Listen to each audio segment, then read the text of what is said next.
What up, Nordo, for PA on a New Year's Eve morn. And joining me now, weekly guest, long time, whether it's the Power Trip Mondays and Thursdays with 9 to noon, bumper to bumper, you hear him as well, and like every other year during the Grum. And you can see him on TV, Twin Cities Live. It's Ben Leber on the hotline today, thanks to the, why do I not have it in front of me, Children's Cancer Research Fund. Excuse me. How you doing, Leber?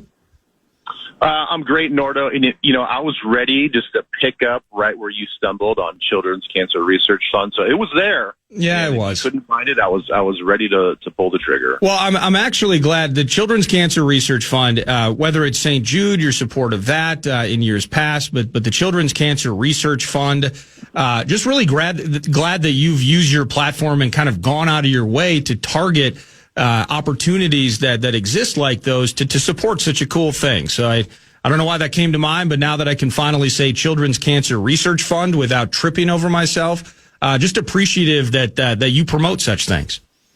Well, I appreciate that, Nordo. Yeah, I'm thankful for them and all that they do. And yeah, I mean, it goes without saying that it sucks that we have to have charities like this, that cancer and children and juveniles and little kids still exist. So we'll do everything we can to fight back and find cures. Indeed. Yes. Thank you.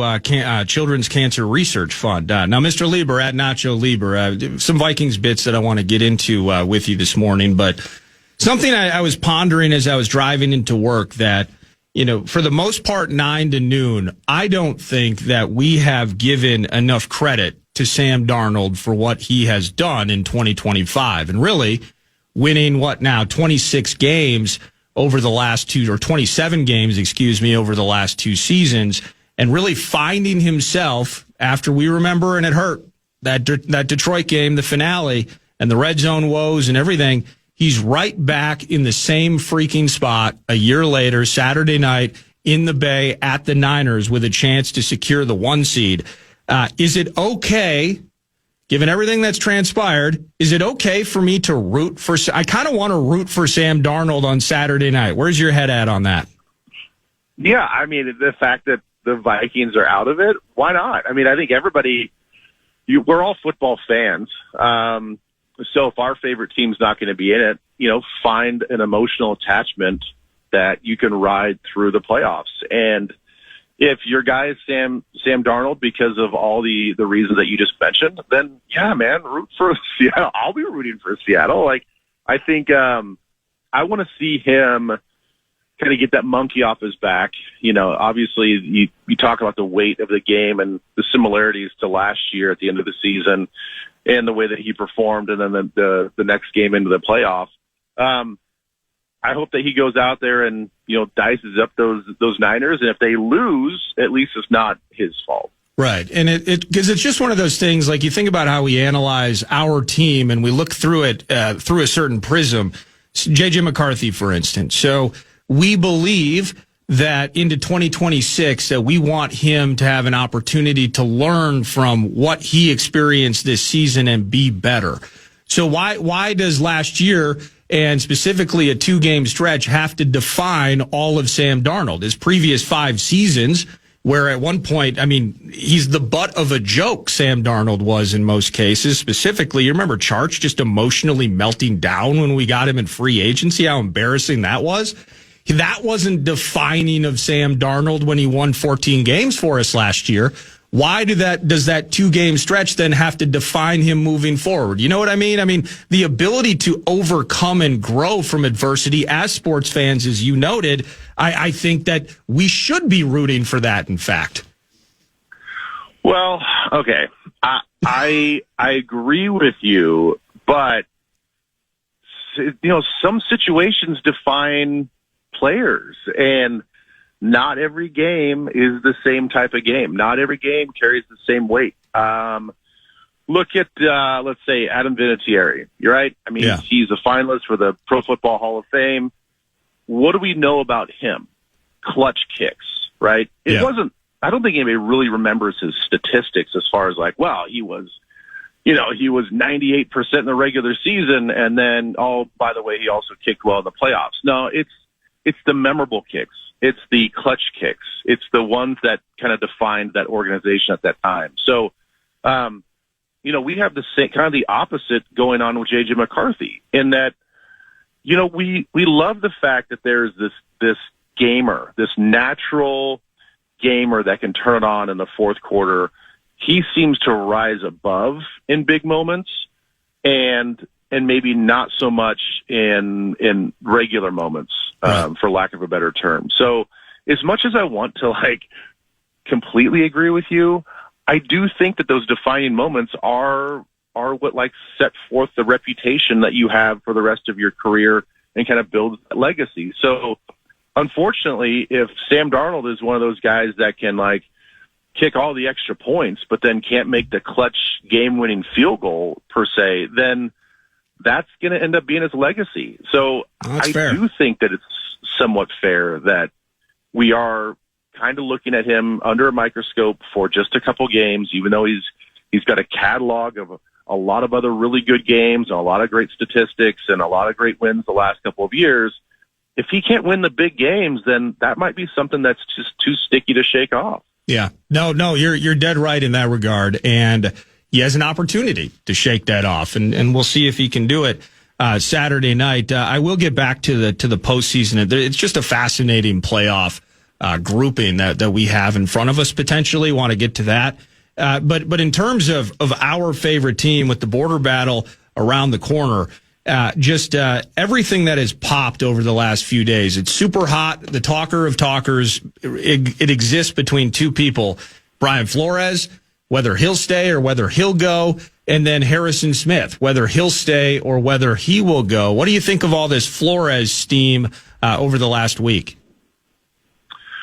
Well, I think it's expected. I mean, shouldn't come as a surprise to anybody that, we potentially will lose him either to a lateral move with other incentives or he gets elevated and gets a head coaching job. I mean, we were kind of sweating this thing out last year, I think, a little bit. Just oh man, what's going to happen? And I think everything was just kind of predicated on the lawsuits that he has with the NFL. And now this year, that doesn't seem like much of a talking point. Now it's just all right, who's going to pick him up? Is he going to make a lateral move to Dallas? Is he going to get a head coaching job somewhere? Is he going to go back to New York and get close to home with the Giants? I don't think it's any surprise. I think he's earned it. He deserves another chance to be a head coach. My biggest question mark is what's the plan without him? Are we going to elevate somebody within and let them kind of take over the B-flow scheme? And because we have the players now to run this specific scheme, or do we go a different direction? Is there something about the scheme that we don't like? Do we pull back a little bit? Do we play a little bit more man coverage? Do we play a little bit more, zone cover?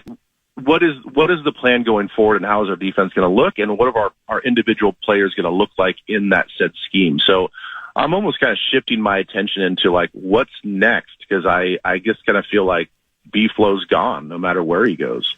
Well, what is a lateral? So kind of fleshing that out a bit. You and the steam from Dallas, Florio's written a bit about it. Kind of the idea of that lateral move, and I'll admit not to just flippantly dismiss it, but that hasn't necessarily made sense to me. You threw in kind of the idea a lateral move would require incentives, and just kind of fleshing that out. Just kind of the idea, if he goes to Dallas, for instance, Schottenheimer, it's okay, you could be coach in waiting. Well, what about me? If you're Schottenheimer, you're instantly annoyed by that. There's instant tension or abrasion in some respects there. Just a lateral move for me, it seems so far-fetched. Should I pay more attention to that idea?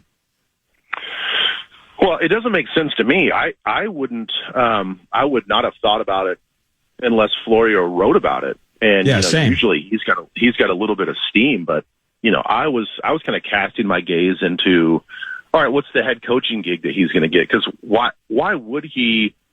Everything that I understand, and not just coming from his own mouth, but just people around, it sounds like he really does like Minnesota. His kids love Minnesota. His kids love the sports that they're in. They love the associations that they're in. They love the friends that they have, the school that they're at.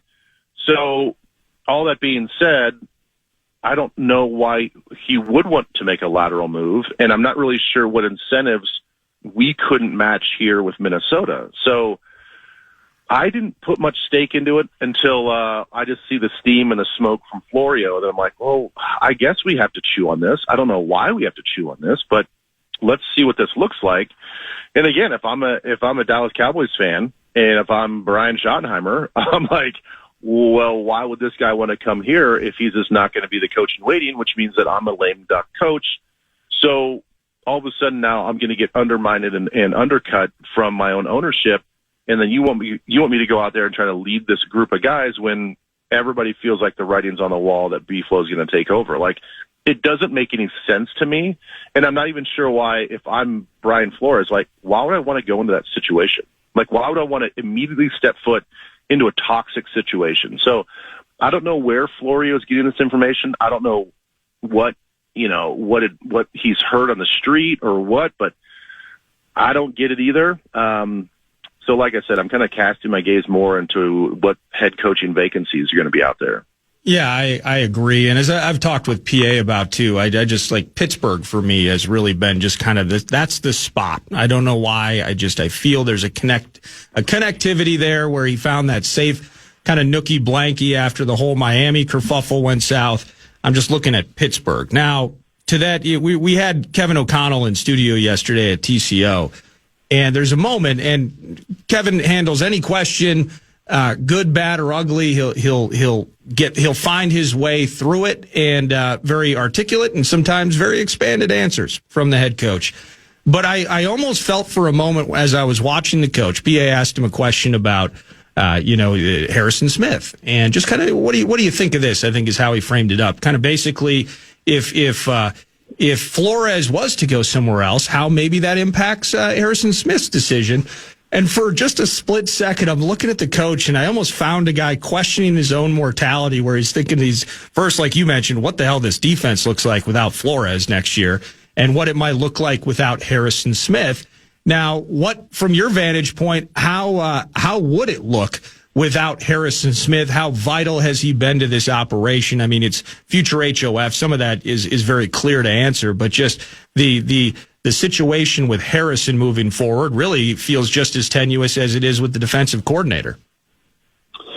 In some ways, I just feel like the life cycle of a player is a little bit more finite and easily predictable versus what a young, talented coach sort of looks like. I mean, Brian Flores, he right now probably has another 20 years of coaching if he wants. So it's certainly not the case for Harrison Smith. I don't know. I guess I don't want to, if I'm being emotional about it from a fan standpoint, yeah, I'd love to have Harrison be here as long as he wants.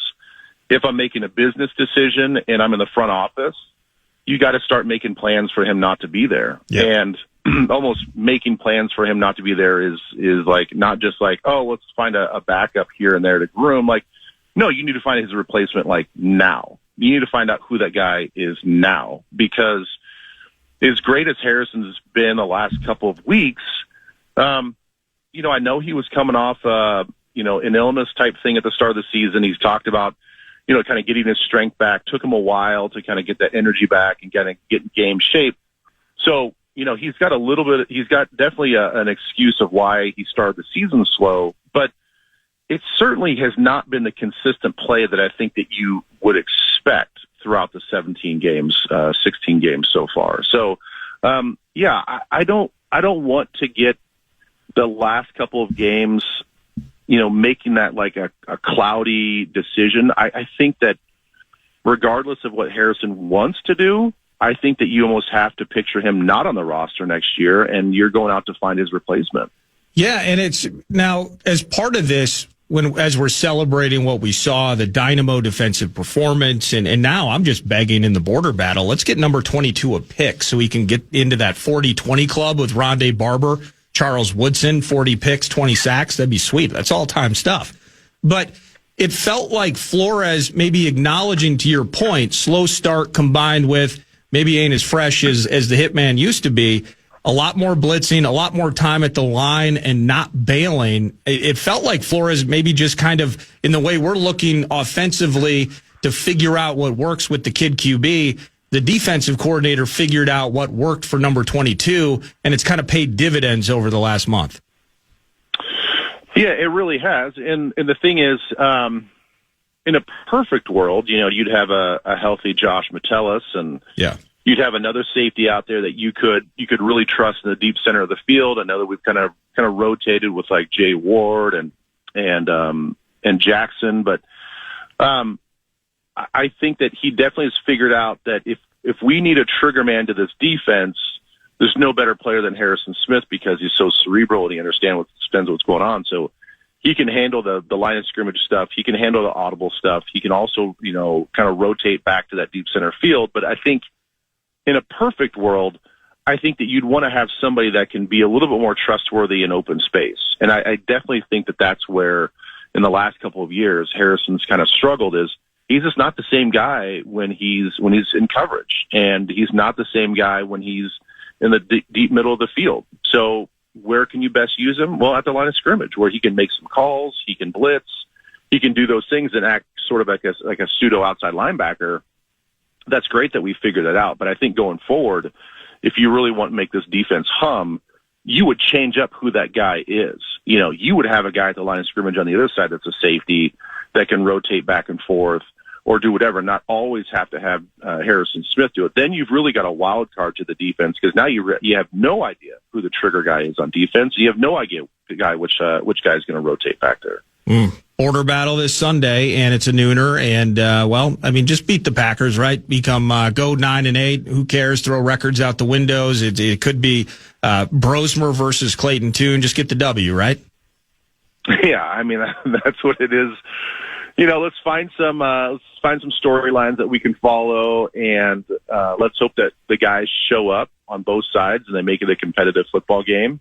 I don't see any reason why we shouldn't win this game. If they're going to be resting their starters, we're going to be playing a bulk of our starters. I'm a little worried. I think from a milestone standpoint with Justin Jefferson, I understand that we probably want to get him 1,000 yards, but there is that factor in the back of your mind. You're like, at what cost? What are we doing here if something bad happens before he gets that 1,000 yards? So I know that it's going to be a cool moment if he gets the 1,000 yards, but I also am looking at we got to protect our biggest asset on the team outside of McCarthy, and I'm not sure that he should probably be playing in this game. Yeah, no doubt about that. So border battle, it may not be the most thrilling affair, but it's a border battle. And my guy was joking about it the other day. He's like, I don't even know what to do with this depth chart. Like, who in the heck are the Packers going to play here? Who the hell are they going to put on the field?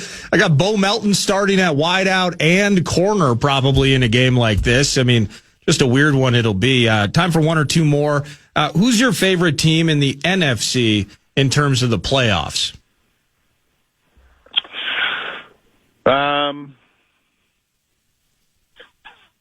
I would probably have to say the Rams. I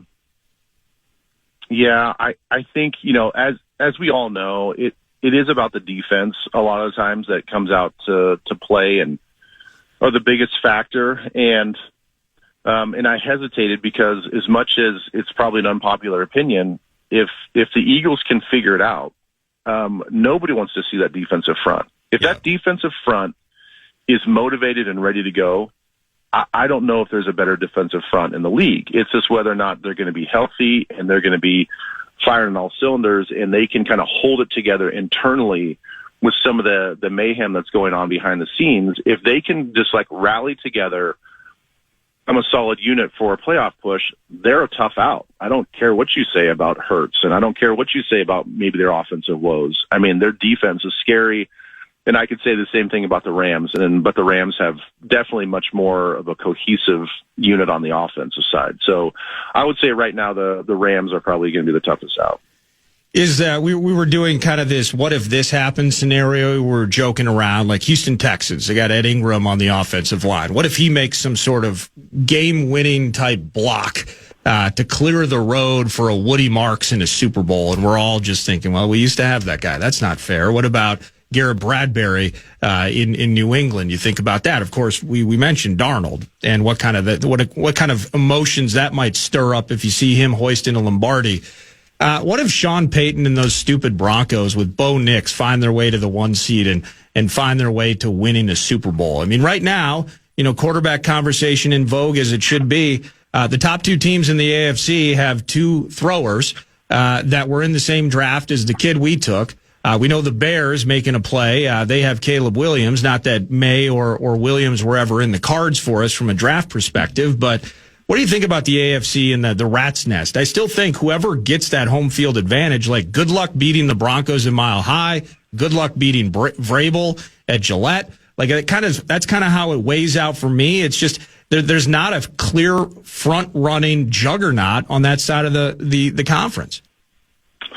No, and to stick with my theory on the NFC side, I mean that's why I really like what Houston's doing and the way that they're sort of peaking at the right moment. And, if that defense can carry them, then I do think that they have enough of an offense. And if they have to play, they're probably going to have to obviously win a few games on the road, which is going to be difficult. But their defense is better than, I think, New England's. It's right there with Denver's, and I know Denver has an outstanding front as well. Their outside linebackers can really get after it, but I think when you look at all 11 players, I think I would rather take the Texans' defense. There's something about Bo Nix and that offense that I just don't trust yet.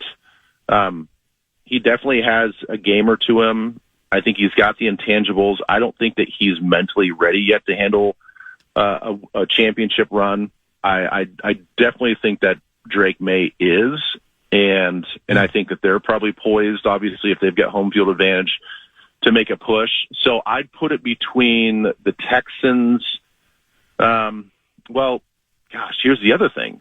I mean, you look at the way that Jacksonville's playing, and that's a team right there that nobody's talking about.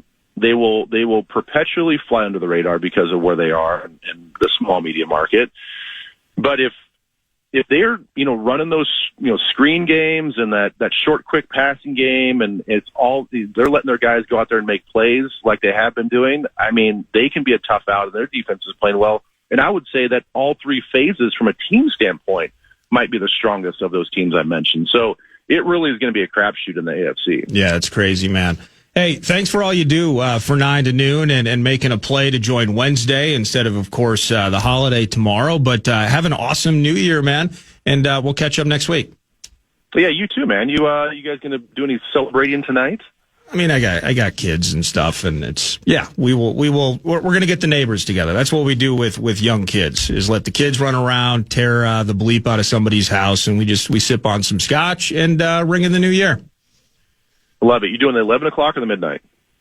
Oh, I'm making the kids stay up until midnight. They've been talking good for you. They've been talking a big game for 2 weeks. They fell asleep at 10 o'clock last year. So step it up, ladies. You're 10 years old. If you're going to brag about it, you're going to bring this bravado. Let's see it happen. And it'll turn tomorrow into a mess because they're just going to be in awful moods. But we're gonna try and make it happen tonight. I love it. So you're basically telling your girls, like, if you're going to talk about it, be about it. Absolutely. Yes, that's correct. I love the pep talk. Have a great night. Happy New Year. Yeah, Happy New Year, man. That's Ben Leber. That's Ben Leber, weekly guest, 9 to noon. Thanks to his support of Children's Cancer Research Fund, weekly guest, 9 to noon. And as he said it, whether it's just a complete rat's nest in the AFC, the Rams, I mean, kind of pick your flavor in terms of how the NFC West is going to find its way. And the story will be told in large part. I mean, if you have to go through Seattle to get to the Super Bowl, good luck. And if you have to go through the Bay, good luck. Despite, I mean, they just can't find. I mean, they can't find a pass rusher to save their lives as injured as the Niners have been. But Shanny still does his thing. How about Shanahan and the work he and Robert Saleh have done with that group, considering all the injury problems they've had through 2025. But fun conversations with Leber And we're going to continue. I got some texts and such that we'll dig into, some news to finish the hour, and then Lavelli Neal III will be in studio at the top. It's Norderwin for PA on a New Year's Eve morn. Brett Blakemore by my side, and more conversation next on The Fan.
For PA, happy New Year's Eve to all of you.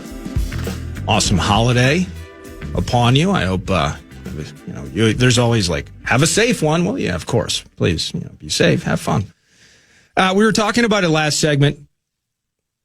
Brian Flores, some Flores fodder, and I had mentioned it, and I found the audio from X's and O's with head coach Kevin O'Connell, and where I found the coach. I'm sitting there in studio, as I always do, and I basically, this is on radio, so I'll describe it as much as I can. This is more for Brett than you, the listener, so I apologize. But in the TCO Studios studio, I have to kind of sit back, basically up against the wall, to stay out of the camera view. They have about 7 cameras in there right now. I mean, I've never been to like a high-end television studio, but it kind of feels like they have that.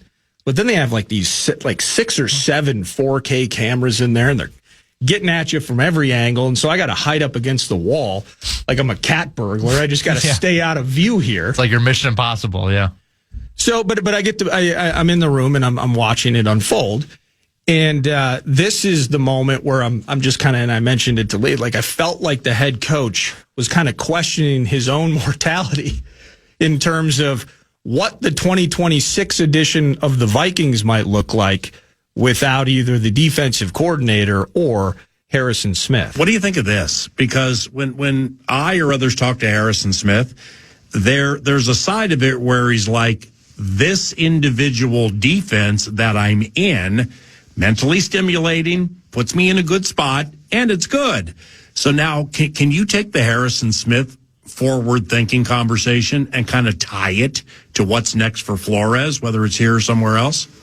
In regards to like say Brian goes somewhere else. Yeah. Well, then that may elevate the chances Harrison doesn't come back.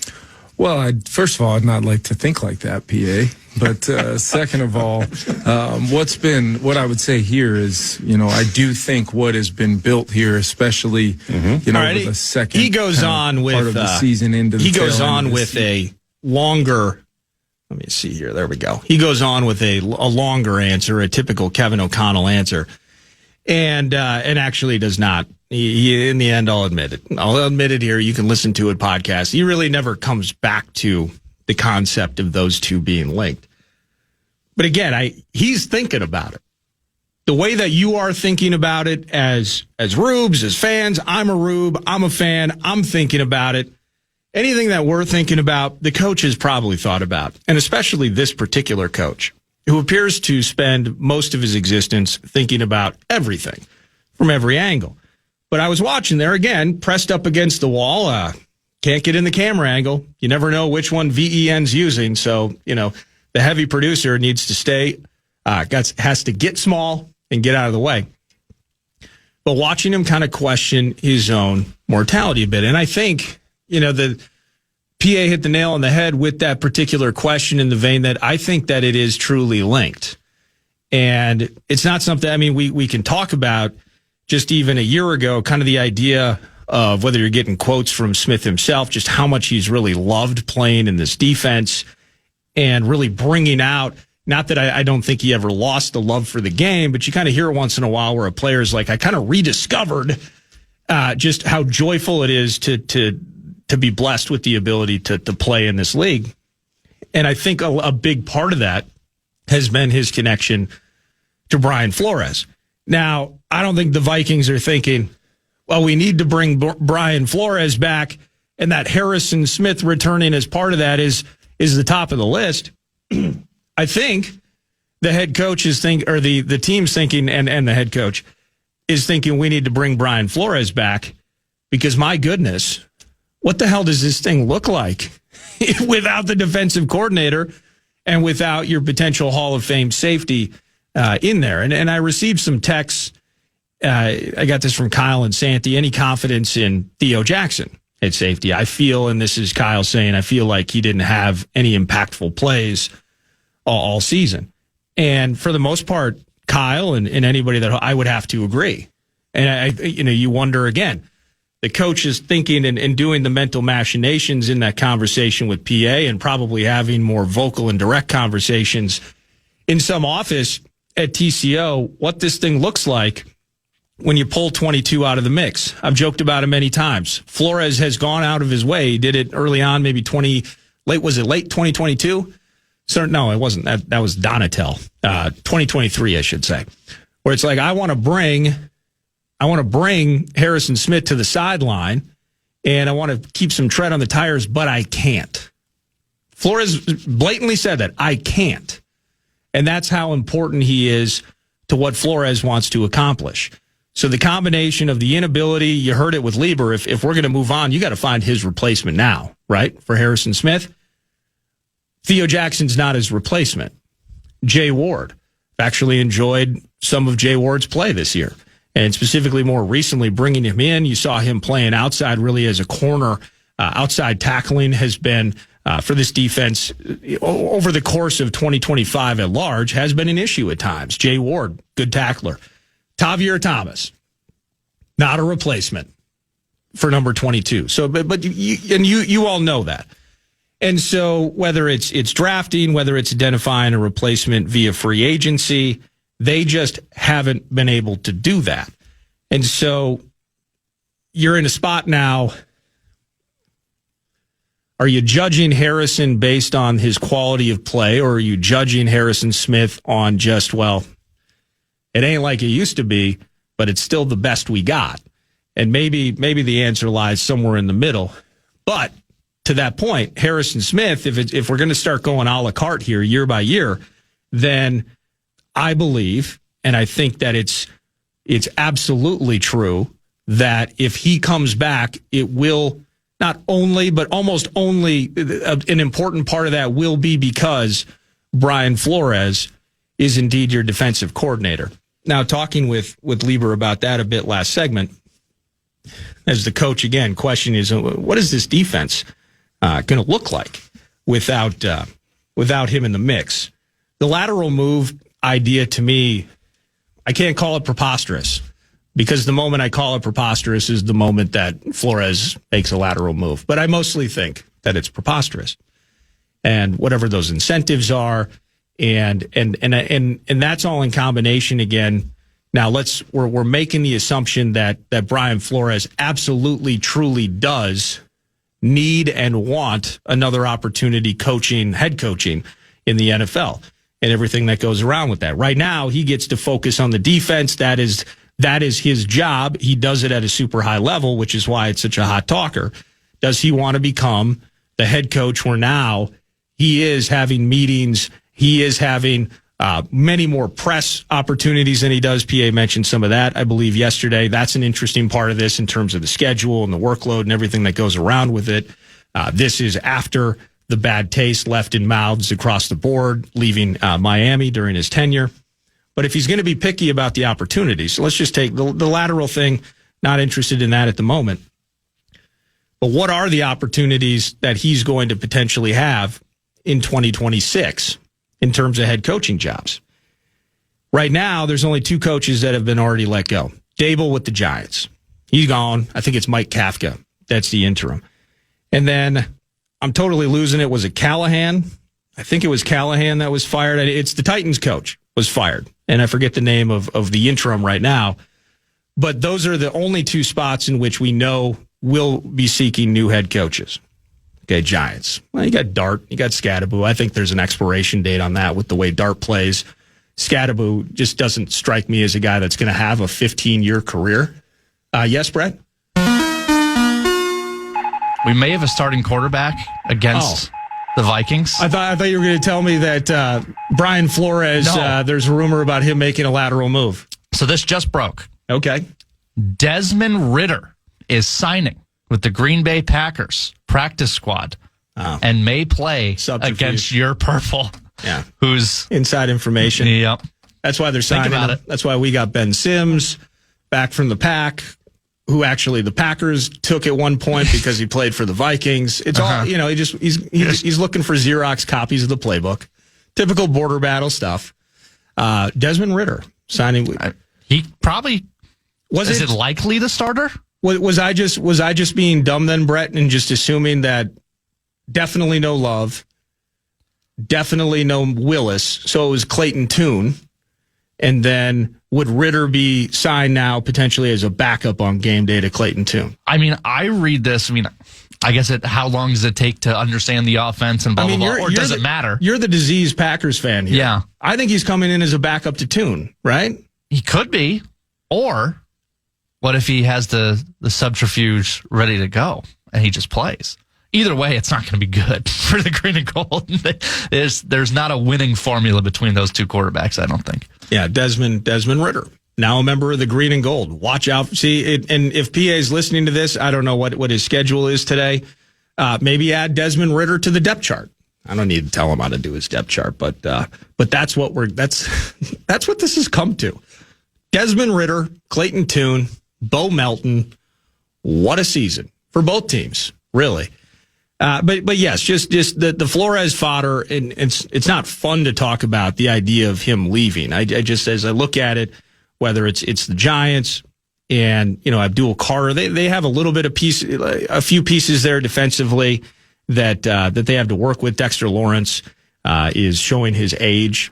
That just doesn't strike me as being a spot, especially considering, by the way, the Giants were the team that hired Brian Daboll. And Bill Belichick, who knew about it on the sly, was the one that texted Brian Flores congratulating him on a job that he actually never had the opportunity for. So that doesn't make sense. I saw this. I'm working off this list from mid-month because we all secretly love lists, even though lists are boring. But just kind of in terms of potential openings, and they put together 8 of them. So I don't think either the Giants or the Titans are enticing enough for Flores to leave. The Falcons, you got the Falcons. Now, what do? Aging Kirk. You got Penix with the third knee. But that defense, they get some cool. There's some Caden Ellis.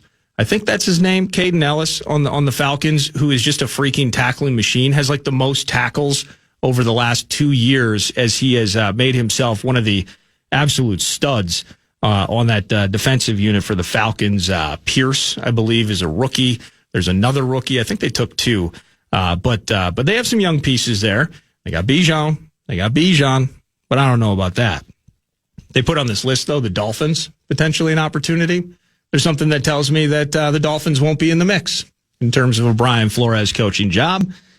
The Raiders, tons of money. But if he's looking for stable organizations, the Raiders. Okay, what else do we have here? Oh, the Browns. Oh, yeah, stable organizations. Let's go to the shores of Lake Erie, try to figure out what the hell's going on there. And that's if, by the way, they move on from a 2-time head coach of the year. And maybe that is potentially nearing its end. Not that I think Stefanski's done everything he could with what they've put in front of him, but they still have a year of Deshaun Watson on the cap, Shedeur Sanders. I root for him the same way I root for any young QB to figure it out. Hasn't been any good. Injuries galore. Got Myles Garrett, though. Maybe Flores would do it for Myles Garrett. The Cards have fallen apart. They got young pieces. Offensively, you got the Kyler conundrum. and he's signed for that feels like a trade opportunity there, but who's going to take him and what's that going to look like? They got to figure that out. That's a little bit in turmoil. I saw this on the list, the Bengals. Could they be bored with Zach Taylor? They got a ton of cash. They got $100 million in cap space next year. So the chance to build something there, maybe there's potential there. You got Burrow and Chase, et cetera. Their defense could certainly get better. Their defense needs to improve vastly. And Flores, I think, would certainly play a part in that. So, I mean, those are, I guess, again, in the terms of mid-December boring lists of potential coaching vacancies that may exist. And if I'm missing one that's just obvious in your head, like this place is absolutely going to be a spot where he could go, you can tell me. That's fine. 64686. I don't see it. I still just, as I mentioned with Leber, I think Pittsburgh's the spot.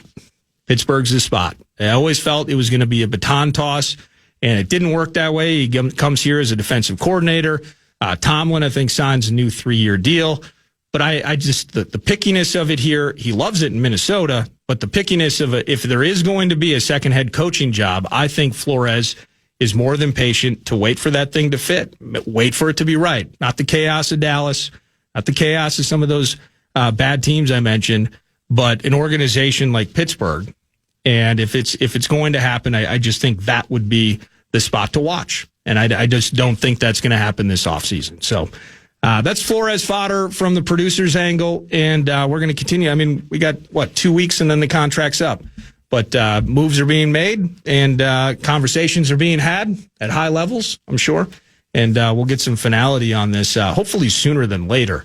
Don't want to be sweating this into, the end of January, February, continuing to have Flores fodder on a day-to-day basis. Maybe we get a sponsor and it's a daily segment. But I hope he just re-ups and we don't have to have this conversation. And then maybe Hitman comes back. We draft a safety in April and everyone's feeling fine. We're going to pause. News is next. Lavelle at the top of the hour. It's Nordo in for PA 9 to noon.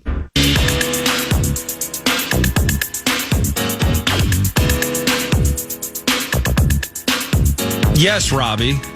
Yes, Robbie, it is a dog and pony show. That response, by the way, is to a text message that sadly does not include you, the 9 to noon listeners. I apologize. But welcome back. I'm sorry. That's so dumb. Little on-air production meeting of just some of the weird conversations that I find myself in with some of my friends. News to Nords brought to you by The Casino, Canterbury Park, CanterburyPark.com for all event details. Cool spot, my favorite spot in Shakopee. And it's poker, blackjack, and table games all year round. You're having sips at chips. The live racing season's going to kick off again in the spring. And they just, when you're having fun the way you can at Canterbury Park, you'll absolutely love it too. CanterburyPark.com. Speaking of text messages, to the 64686 Bradshaw and Bryant text line. Other than Flores, any potential changes in coaching staff? And to another text as well, just kind of, this was, let me see here. Nordo, I don't understand why people are generally confused about the Flores situation. If he gets a head coaching job he wants, he's gone. If not, the Vikings will pay him. He's not going to do a lateral. I agree with you, but there's a hotness to it. There's fear is probably the wrong word. But again, the idea of what this thing looks like without him in the mix, I just think it bears some conversation. And that's why, I went through that awful list, is there are not, from my standpoint, elite opportunities for Flores at this particular stage. And I still point to Pittsburgh as the one spot. So I agree with you in that text. But to Craig's question, any other changes in coaching staffs? In the coaching staff at large, potentially, I don't know. I have no idea, no inside steam.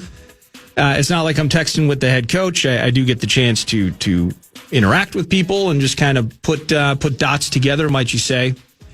It feels like in a non-playoff year, it feels like there will be heavy discussion in the offseason in terms of, the way we framed it up later. Where did we go wrong? The Devon Duvernay, the special teams related issues, if you think about that, the 20-some O-line combinations. Is the O-line good enough? Certainly invested in it. And that's where, at the end of the border battle, there's going to be a cool-off and exit meetings, and people are going to clean out locker rooms. We'll get final audio bits from some of our favorite players. And then they just kind of disappear into the mist for a while. But the coaches are going to go back to work, and the big wigs down at TCO are going to get together and start asking those questions. Where did we go wrong? So we loved the idea of bolstering the offensive line. Did we make the right decisions? We loved the idea of bolstering the defensive front. Did we make the right decisions? We loved the game plan into the draft. Did we select the right players? And so, and I think there's a lot of discussion to be had with some of those decisions. We loved the ascension of the kid QB to the degree that we went the path we did. We decided that bolstering that offensive line, bolstering that defensive front, and building around the kid was more important potentially than finding financial answers to bringing a more veteran presence in at the QB spot. We loved that idea. Was it the right decision? So the idea versus the execution. And then kind of the idea, and you think about it from the fan mindset, a fair number of you want accountability, right? The team didn't make the playoffs. Heads got to roll. Well, do they? That bears conversation. That's what they're talking about, or will be talking about. And which heads? And so I can't peg a spot right now specifically that says this just has to go. I guess I've never really gone down that road in any vein anyway. But I just think about certain parts of this, just the massive injuries, the depth at certain positions, our inability to recover from those injuries, the inadequacy at certain spots, gaffes and things. There's a lot that needs to be reviewed. And it's crazy to speak that way in some ways, because this is still a team that, with myriad issues, are on the verge of finding their way to 9-8.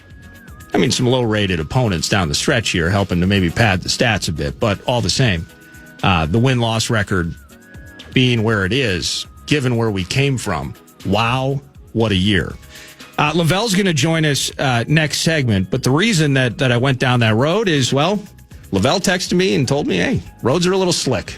Underestimated traffic. So let's do some news with Brett Blakemore. What do you got, Brett? Well, a couple things on your monologue. One, we're team accountability here. We're team accountability. You and me are team accountability. Yeah. Also, the Dog and Pony Show, I think they should hold that maybe in Long Island, somewhere in the New York area. That would be my guess. All right, let's go. Number one. Start here.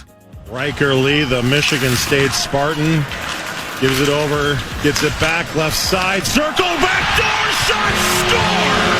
Will Sellers on the power play! And it's 6-4, Team USA. That was a great highlight because you got all of Halvey. Yes. In the entire thing, where it started out, it's like, okay, we got a little Rip Van Halvey here. Okay, he's just a little sleepy. Oh, and then he comes to life. He comes to life. The Michigan State Spartan. All right. So there's that. And then it crescendos in the absolute perfect spot. He did a great job. The work that Halvey and Mark Parrish have done, and I just heard the one game that was I believe Slovakia, the 6-5 affair. Awesome. So props to them. Kudos to them as part of the World Juniors and what's going on there. What was your question, Brett? Well, the question is, it's more of just a statement. It's Americans in Sweden, right? It's Americans, Sweden. You'll hear it right here. Zach Halverson, Alexis Pearson on the call today. But it's a big 5 p.m. bell? Yes. It's a big game because it's basically the Group A or the USA Group title game, and Canada later today also has their group winning game against Finland. Now, my understanding is, and if I have this wrong, then we'll correct it and I get to play the covenant cleanup button. But for my understanding is, if U.S. and Canada both win their groups, they cannot play each other until the gold medal game, which is something everybody wants. If one of them wins and one of them loses, then they can play each other in the semis. So that would kind of stink. It'd still be fun to go to that game. I want to go whenever they play Canada. Hopefully that happens at some point, hopefully in the gold medal game. But it's a big day for the tournament as a whole, with the U.S. and Sweden, which you'll hear right here on the fan, and then Canada, Finland later today at 3 a.m. So if both Canada and the U.S. win, that would put them on that trajectory then, is what you're saying. It would keep them away from each other until the gold medal game, correct? That's my understanding. Okay, cool. Well, then I agree, I guess. Okay. It's not really a question. It's just it's a big day. Awesome. News to know. No, looking forward to it. We mentioned it. It is World Juniors MN26.com. All remaining games, you can actually get individual tickets versus buying the sessions for those of you that were apt on the whatever the pre-sale side was in advance, etc. You can get the individual game tickets themselves. World Juniors MN26.com. And even if you don't get into a game with America, what about watching Canada do their thing and some of these performances you're getting to see at Grand Casino Arena? I think it's worth it. And people are showing out, and that's cool. And then if it is U.S.-Canada in the final, in the gold medal game, they're going to, I believe, they haven't opened to sales opportunities for the upper bowl quite yet. So you have the opportunity maybe to get in U.S. v. Canada for the gold. That would be sweet. And that's happening right here in town, right in St. Paul. That's awesome. Number 2. More hockey. In the left wing corner they go. Tarasenko wrestled down by Kolasar. The final seconds tick down. The Minnesota Wild 2-0 to start the road trip. They thump the Golden Knights in Vegas. They get the first 5, and they win it 5-2. I think it may be the most convincing win. Yeah, it was nice to beat the Lanch Black Friday, but the most convincing, just smacking a team around win since the Quinn Hughes trade. They just dominate a team who has traditionally been a problem for the Wild and the Vegas Golden Knights.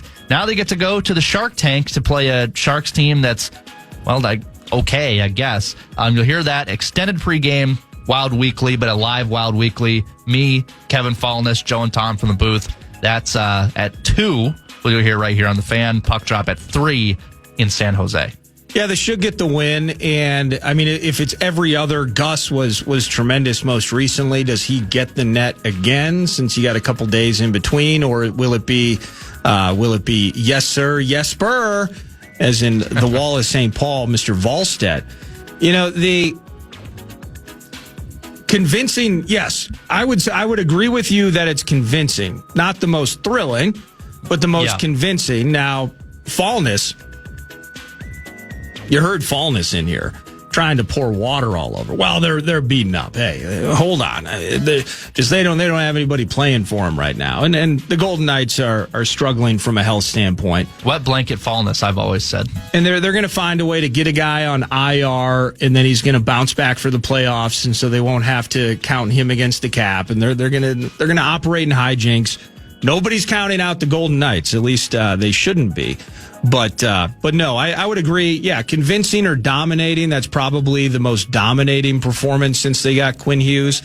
And, sadly, that's just a couple games from removed from a tough L to the Preds. That tough, you want to talk about being dominated. The Avs just rolled in here and just said, okay, yeah, Black Friday, that was cute. And we lost. And it was a fun game. And it came down to the wire. And you bested us. But we're just going to roll in and remind you what we have. And they did that. It's crazy how this division, or maybe it's not crazy. Can you tell me if it's crazy? Just kind of the separation. Man, fighting the voice a bit on a New Year's Eve here. It's kind of crazy the separation you've started to see within the division. So, as good as the Wild have been, they're still staring up at both the Dallas Stars, and everyone's staring up at Colorado. But then you have to dig in here a little bit. The Wild at 54 points. I think the next Central Division team would be the Utah Mammoth with 39. So you've already staked a 15-point lead in your own division. And I just thought Utah, it sounded like they're kind of on the come. You just kind of appreciate maybe what Nashville has and what they potentially could do, although maybe in the end they're going to be a middling team. Blues, again, right there, similar conversation, battling operation as they always are, but maybe not going to get over the hump. But you just look like, and then the Jets are just the dredge of the Western Conference right now. Like, I mean, we kind of have a hideous division, and you have the 3 top end juggernauts, which is probably frustrating. Which is why would we be? Let me see here.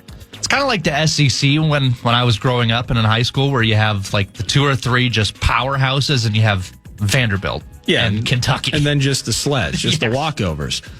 So am I correct that if we would go back to And I don't remember when exactly they went to kind of focus. We want to create rivalries in the playoffs. We want So dumb. And maybe it's a decade ago now. Maybe it's a little longer than that. I'm not sure. But if we went back to the typical 1-8, yeah, Avs, let me see. Avs, obviously the 1. Stars 2. Wild 3. I mean, yeah, Oilers, Knights, and Ducks would then be 4, 5, and 6. So we would get the Ducks home ice advantage first round. Okay. And then the Avs would be hosting the Sharks. Stars hosting the Kings. We host the Ducks.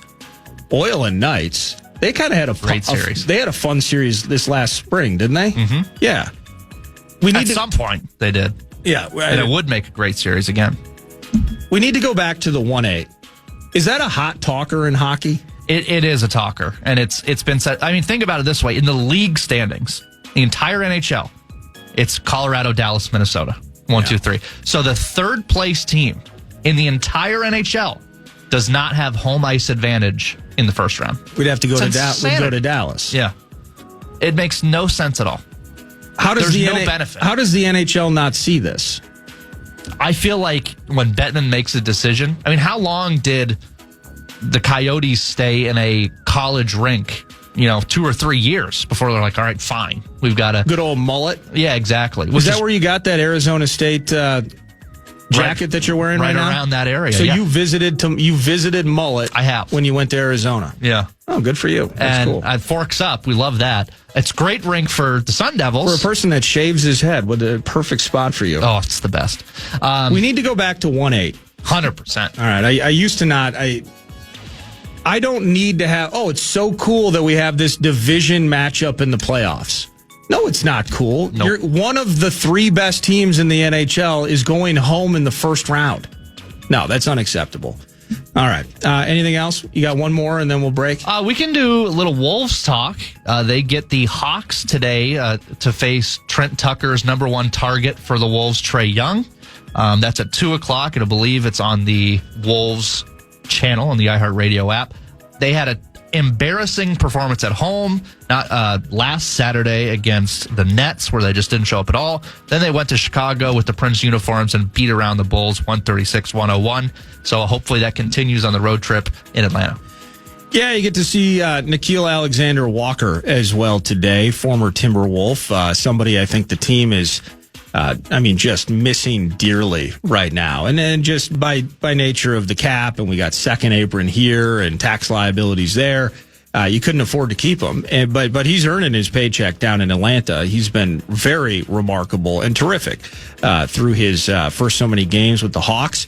So that's going to be cool. You mentioned, now that we were talking earlier, Trent Tucker likes Trae Young, wants Trae Young on this team. Trae Young, yes. The professor of puckology. Well, no, but that's the problem. Is if Trent Tucker loves Trae Young on this team, then my opinion is wrong. Because my idea, the idea is ball dominant guard with what we do here with Ant and Julius, etc. Like, I think that's potentially a problem. But Trent likes him. All right. Well, we got to get Trae Young then. That's it. The professor of hoop. No, I adore Trent, and I appreciate. Maybe I'm seeing it the wrong way. I got to talk to Trent about this. I'm going to text him about it. And what we're going to do is we're going to pause, and I'm going to find some water, and let's heal up the voice a bit over the next 3-4 minutes, and then we're going to kick off the final hour. Chat them Bears, chat NFL, chat all kinds of things with Lavelle. See how he's doing as we roll into the 11 a.m. hour of a New Year's Eve morn, 9 to noon edition. Thanks to Brett for some nugs during news, brought to you by The Casino at CanterburyPark.com. We'll be back next on The Fan.